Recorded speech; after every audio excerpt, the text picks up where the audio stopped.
Oh, okay. Welcome.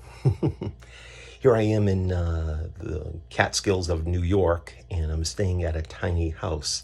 It's part of a workshop where you learn how tiny houses are built, and you go through all the ins and outs of them for a couple of days. So here I am now, and I'm about to check out the sleeping loft. Okay, so this is probably something that's not up everybody's alley, as you can tell. So we gotta climb up this thing here.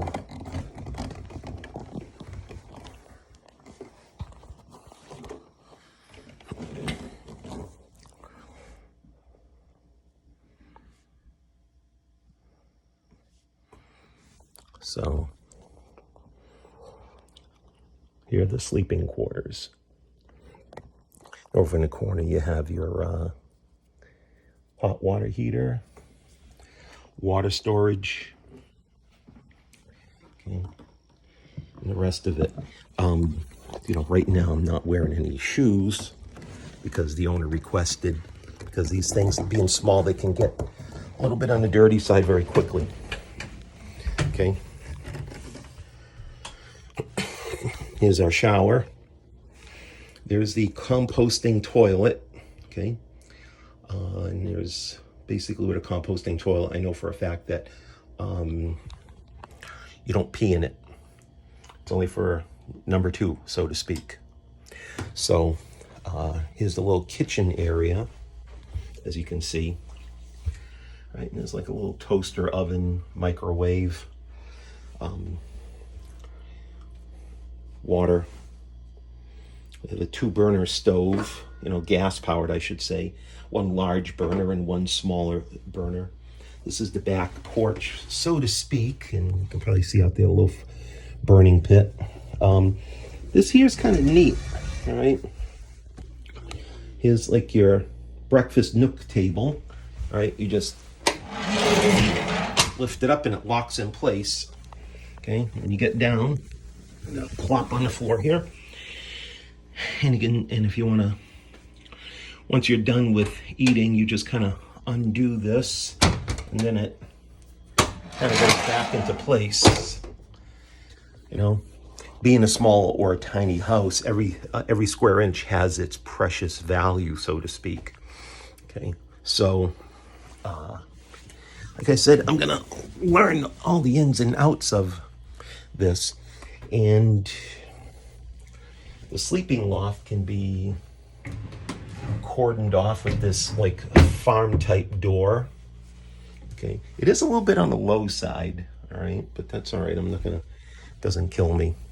Okay, I'm just gonna shut the lights off here.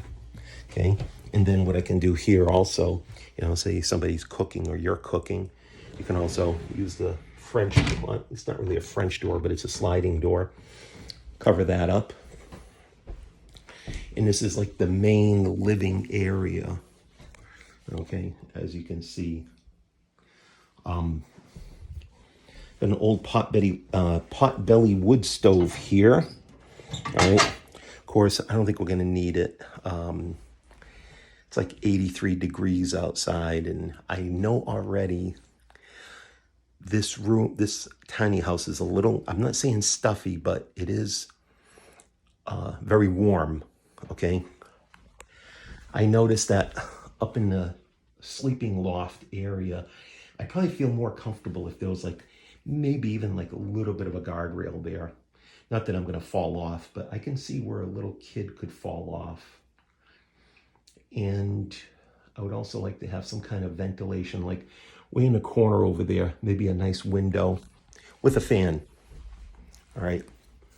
I think that would do very well. But also I got to remember this here, we're in the Catskills, and just step outside here. And although this is summertime,